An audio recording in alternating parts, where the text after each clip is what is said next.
The live TV, सच सबसे आगे।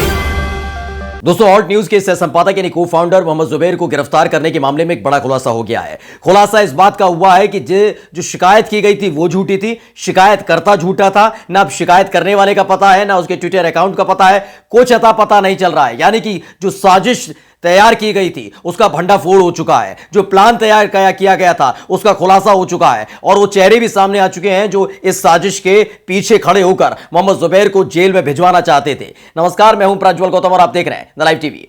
आप तो जानते हैं कि जिस ट्वीट को लेकर मोहम्मद जुबैर को गिरफ्तार किया गया था उसको लेकर न केवल स्थानीय मीडिया बल्कि इंटरनेशनल मीडिया भी लगातार आलोचना कर रही थी, सरकार की और पुलिस की भी, कि आखिर ये कौन सा मसला है जिस आधार पर गिरफ्तार किया गया। किसी को पच नहीं रही थी ये बात कि आखिर इस मामले को लेकर, यानी 1983 की एक मूवी आती है, उस मूवी को लेकर कोई आपत्ति नहीं, अभिनेताओं पर आपत्ति नहीं, अभिनेत्री पर आपत्ति नहीं, उसके निर्देशक पर आपत्ति नहीं, स्क्रिप्ट राइटर पर आपत्ति नहीं, लेकिन उसी का एक चंक उठाकर, उसका एक इमेज उठाकर अगर मोहम्मद जुबैर 2018 में ट्वीट कर देते हैं तो बवाल मच जाता है। यानी 2018 का मामला 2022 में उठाया जाता है और उसके आधार पर गिरफ्तार भी कर लिया जाता है, यह कहते हुए धार्मिक भावनाएं आहत हुई हैं। लगातार इस बात की जांच की जा रही थी आखिर ये कौन लोग हैं जो ये सब करना चाहते हैं। अब इनके पीछे की मंशा और इनका तौर तरीका, इनकी साजिश खुलकर सामने आ चुकी है दोस्तों, और साजिश के तार जिनसे जुड़े हैं वो भी बेहद चौंकाने वाले हैं। सबसे पहले हम आपको बताने जा रहे हैं हुआ क्या है।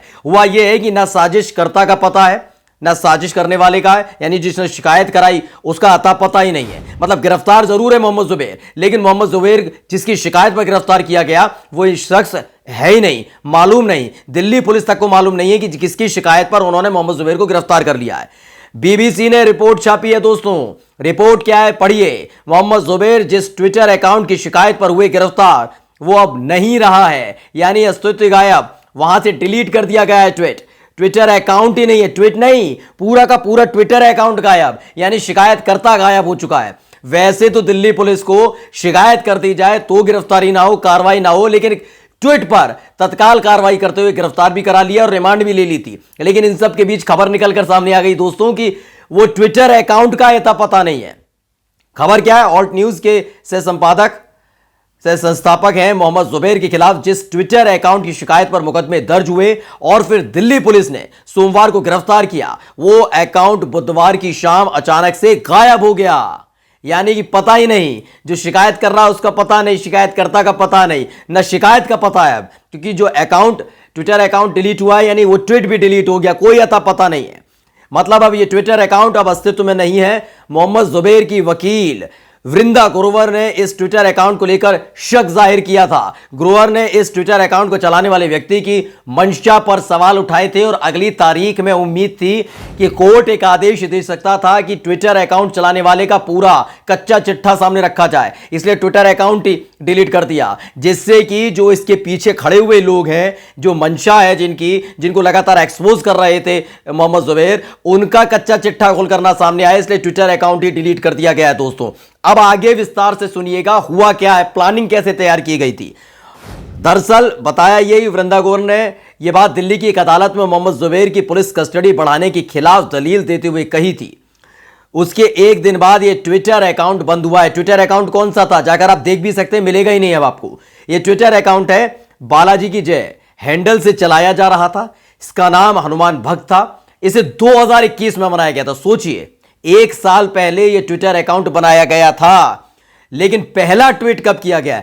रहस्य है कि सिर्फ एक ट्वीट किया गया इस ट्विटर हैंडल से, कोई ट्वीट नहीं था।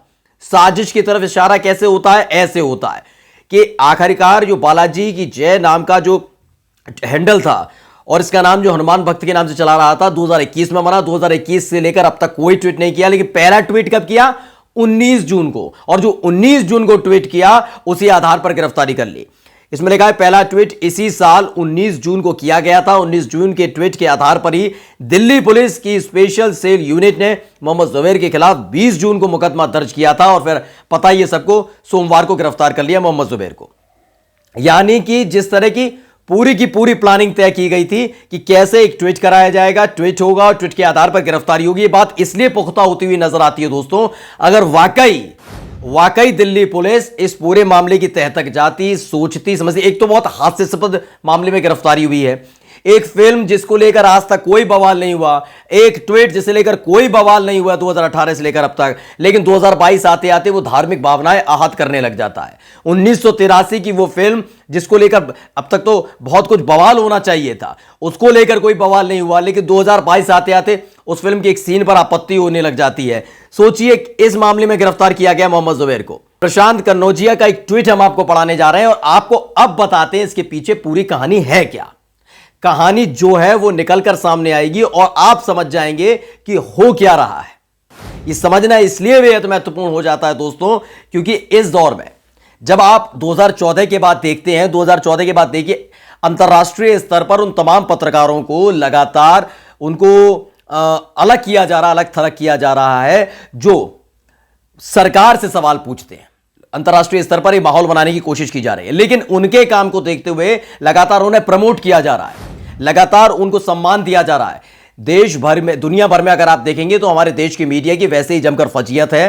प्रेस को लेकर, फ्रीडम प्रेस को लेकर जो चीज निकलकर सामने आई थी उसमें पहले ही तय हो चुका था दोस्तों कि हमारे यहां प्रेस को स्वतंत्रता नहीं है, गोदी मीडिया के तौर पर हो चुकी है, रसातल में जा रही है। लेकिन जो सवाल पूछते हैं उनका अंतर्राष्ट्रीय स्तर पर कितना सम्मान मिलता था, आपको याद होगा एनडीटीवी के बड़े पत्रकार रवीश कुमार को सम्मान मिल चुका है। इसको लेकर पहले ही पेट में मरोड़ उठ रही थी इन तमाम अंधभक्तों से लेकर बीजेपी के नेताओं को कि आखिरकार सरकार से सवाल पूछने वाले, उनके फैसलों पर उंगली उठाने वाले, आलोचना करने वाले ऐसे पत्रकारों को तो सम्मान मिल रहा है, लेकिन जो दिन रात भक्ति में लगे रहते हैं उन्हें केवल हम अंदर ही, यानी कि अपने देश के अंदर ही सम्मान दिलवा पाते हैं। अंतर्राष्ट्रीय स्तर पर कोई बुलाता भी नहीं है, यह भी नहीं कहता कि आप नॉमिनेट तक नहीं होते वो। ऐसे में अगला नाम किसका निकल कर आ रहा था आपको पता है? रवीश कुमार के बाद अगला नाम निकल कर आ रहा था मोहम्मद जुबैर का। क्योंकि मोहम्मद जुबैर, आपको बता देंगे, ऑल्ट न्यूज पर आप जाएंगे तो तमाम खबरें ऐसी हैं जो प्रोपेगेंडा के तौर पर इस्तेमाल की जा रही थी। फेक न्यूज, फेक वीडियोस, उसके आधार पर माहौल बनाना, बहुत सारी तमाम चीजें हो रही थी। लेकिन ऑल्ट न्यूज मात्र 24 घंटे के अंदर उस पूरी खबर की परत दर परत उधेड़ कर रख देते थे और उसके बाद इनकी जमकर छीजल इधर हो जाती थी, यानी कि इनका जो पूरा का पूरा प्लान था वो ध्वस्त हो जाता था। इसलिए परेशान हो रहे थे मोहम्मद जुबैर से, और नुपुर शर्मा वाले मामले से तो और खिसियाई बैठे थे बीजेपी के नेता, तो ये कर दिया। दरअसल इनको नोबेल पुरस्कार मिलने जा रहा था। खबर है प्रशांत कन्नौजिया ने जो लिखा, जो पढ़कर सुना रहा हूं अंग्रेजी में, लेकिन हिंदी में मैंने कन्वर्ट किया है। लिखा है कि ऑल्ट न्यूज के सह संपादक संस्थापक जुबैर को, माफी चाहेंगे, जुबैर को नोबेल शांति पुरस्कार के लिए नामांकित किया गया और उन्हें धार्मिक शत्रुता पैदा करने के धोखाधड़ी के आरोप में गिरफ्तार किया गया है। यह हिंदुत्व शासन के तहत भारत है, यह स्पष्ट अघोषित आपातकाल है, समझ लीजिए। यह नोबेल के शांति पुरस्कार के लिए नामित है मोहम्मद जुबैर, और इस बात को लेकर मरोड़ इस बात की थी कि ये वो पत्रकार हैं जो सीधे सरकार से सवाल कर लेते हैं, जो इर्द गिर्द घूम रहे हैं, माहौल बिगाड़ने की कोशिश कर रहे हैं, उनका पर्दाफाश कर देते हैं।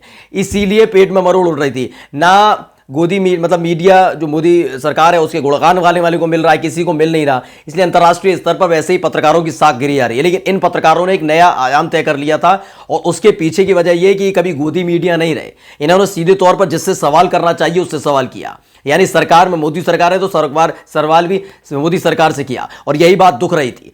पूरा का पूरा प्लान अब आपकी समझ में आ चुका होगा कि कैसे एक शख्स को बदनाम करने की कोशिश, जिससे उसे नोबेल का शांति पुरस्कार ना मिल पाए, जो नॉमिनेटेड है, उस शख्स के खिलाफ ऐसा पूरा प्रोपेगेंडा तैयार किया गया। एक ऐसा मामला जिसका कोई अस्तित्व नहीं, और अब तो और बड़ी बात की जिसने शिकायत की उसका पता नहीं, शिकायतकर्ता का पता नहीं, शिकायत का पता नहीं, कुछ नहीं, बस गिरफ्तारी करनी थी, माहौल खराब करना था, छवि खराब करनी थी मोहम्मद जुबैर की, वो करने की कोशिश की। यानी पूरा का पूरा खुलासा हो चुका है जो एक साजिश तैयार की गई थी। नमस्कार। द लाइव टीवी, सच सबसे आगे।